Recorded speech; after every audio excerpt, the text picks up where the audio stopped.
突然です。カンテレです。ハラセンということで始まりましたハラセンラジオ。この番組は、日々私が見ちゃったもの、聞いちゃったもの、食べちゃったもの、飲んじゃったものなんかの話をしております。また言い忘れました。陣内智則の面白い方、原田専門家でございます。ってことで昨日は特に家で暑いですね、作業してたんですが、暑いのと本当に家の目の前で家を建ててるんでね、やかましくてしょうがないっていうのはあるんですが、トンカントンカン音が聞こえなくなるだろうっていう夕方を見計らって撮っているんですが、そんなことはどうでもよくて、見ましたですよ。昨日は水曜日ですんで、で昨日はと言いながらこれ流れてるのは金曜日なので、一昨日ね、ややこしいからもうそういうなんていうの、こう昨日がとか今日がとかもうどうでもいいでしょどうでもよくねえのは俺だけか。見ました。まずはあっちから行こうかな。水曜日のダウンタウンね。占いのラッキーアイテムだけで脱出できるのかっていうのを先週に引き続き後編をねやっておりましたが、先週は半分もっとパンチの強い企画をやってたんで、あれなんだっけ、何やってたんだっけはもう1週間前の記憶すらないわだったんで、その脱出の記憶がね僕はあんまり残ってなかったんですけど、やばい企画というかもう好きだよな、ああいう時間のあるというかね、芸人捕まえてきて監禁してっていうのは好きですよね。ただなんていうかな、こうもっとというかね、すごいね、ルールがすごい鬼じゃないですかだからね、時間のあるというか、芸人しかできないんでしょうけど、凄まじいですよ。企画も面白いんですが、出てるパタパタママさんも結構年季の入ったコンビじゃないですか。だからそこがまた味があって面白いんですよね。そのコンビ感であるとか、特に昨年のね、令和年号が当たるまで帰れま10ですよ。帰れま10と言って番組変わっちゃうんであれですけど、監禁されてた七曲りといい、タバコじゃないですかタバコ好きだよな。水曜日のダウンタウンタバコ好きだよね。なんだろうな、こう別にタバコ喫煙者をねどうこう責める気持ちは全くないんですけども、そこを面白ポイントとしてねピックアップしてるというのか、多分監禁のやつも脱出のやつもね、それが前の七曲りのもそうですけども、喫煙者でないとやっぱり選ばれなかったんじゃないのかなとか見てて思っちゃいますね。いい餌じゃないですか値段といいね、こう内容的にはこうラッキーアイテムが、自分の星座のラッキーアイテムが毎回届く、毎朝占いのやつで届く、で使えるもの、脱出するために必要なものであれば自分で持っておいて、必要でないと思えば売れると、換金できると。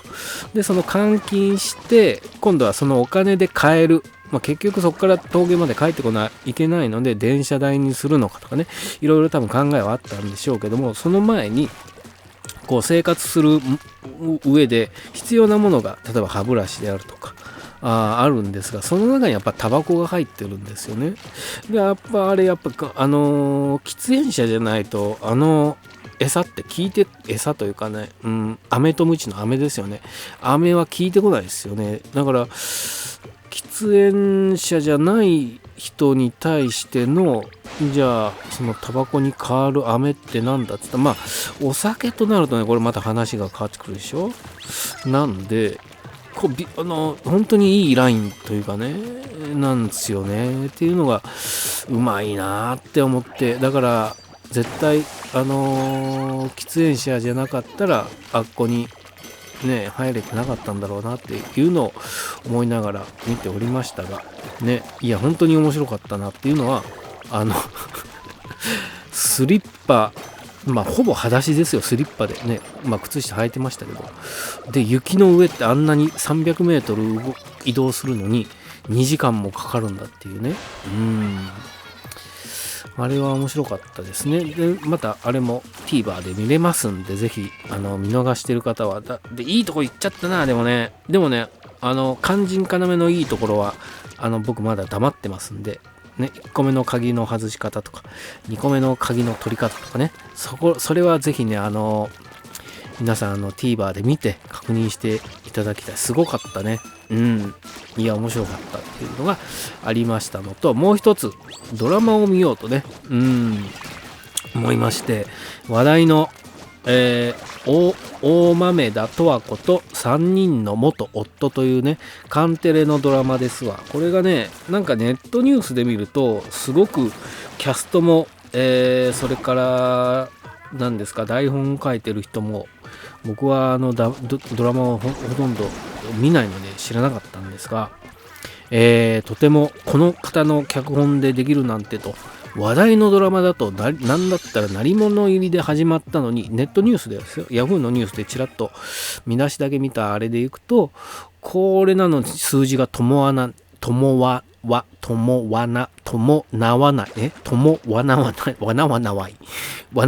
らしいですわ。本当かどうか知りませんけども、いや見たらね面白かったっていうのと、もう一つね、武田砂鉄さんが和田アキ子というあれは何でした、ケークスで連載をしているコラムの中でこれを取り上げてて、今期のドラマ、まあ確かに面白いのが、僕も見ててこれはって思うのが、この間のねコントが始まるもそうですけども、面白いのが多いというので注目して見てるんですが、大豆田と十和子のやつもなんか取り上げてるんですが、これがねこう冒頭で今回こんなんなりますよ、大体の流れをねこう説明するんですよ。でさて、どういう展開になるのでしょうかって始まるんですけど、それが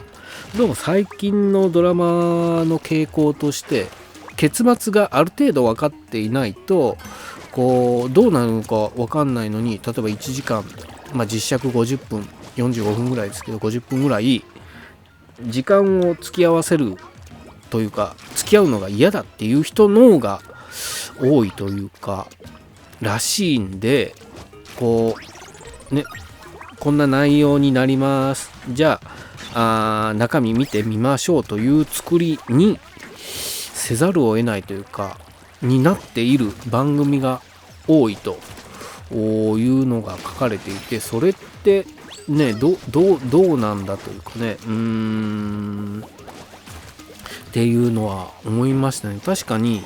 そのコラムを読むまでは別に気にはしてなかったんですけど、そう言われてみるとそうだなっていうか、別にね例えば映画とかあらすじを見てとか知識全くゼロでとか、ドラマもそうですけど漫画なんかもそうですけど、こうどういう展開なんだってね、そこも含めて楽しみだとは僕は思うんですけど、そうじゃないとかね、いわゆる新喜劇的なこういうボケが来るぞね、ほら来た出ましたっていう楽しみもそれは一つあると思うんですよ。それってどっちかというと落語的というかね、落語なんかも大話が分かってるじゃないですか。で演じる方の話し方でアドリブもね入ってくるんですけども、そういうので楽しむっていう楽しみ方はあると思うんですけども、ドラマに関しては映画とかねそのドラマなんで別にそれが別の人がやる場合は想定されてないわけですよ。例えばね、昔のドラマで映画化になってキャストが変わったとかっていうのはあるんですけど、そうなることの方が少ないんで、こうなんだろうな、展開がある程度分かってて、じゃあその芝居演技を楽しむのかって言うとそうじゃないんですよね。やっぱりまあどっちかをというかね、そのストーリーだけをとかね、演技だけを楽しむっていう見方じゃないんであれですけど、みたいなことはなんかこう同時にこう楽しめないものなのかなというかっていうのは、まあ和田アキ子を見て思いましたけども、まあドラマ自体はねすごく面白かったですよ。まあその構成とかね、あれは抜きにしてもね、素晴らしい役者さんだなっていうのを見て思ったのと、あともう一つね、各シーンにごと何でしたっけ、十和子の娘さん、歌さん役の豊島花さんですかが、ナショナルジオグラフィックスのあれはロンティを着てるんですけど、カットソーっていうんですかを着てるんですが、青字でナショナルジオグラフィックスって書いたロゴのカットソーを着てるんですけど、そこで まずナショナルジオグラフィックスに目がいって、あれいいなと思ってね、いいなと思ってた、青色のカットソーで、シーンが変わった時に今度はね、松たか子さん、十和子さんが青い服を着てるんですよ。でシーンが変わるたびにこう2話目を見たんですけどね、こう青い服を着ている人がそれぞれ映り込んでるとか出てるんですよね。あれは何かこう意図するところがあるのかなっていうのはちょっと気になっちゃ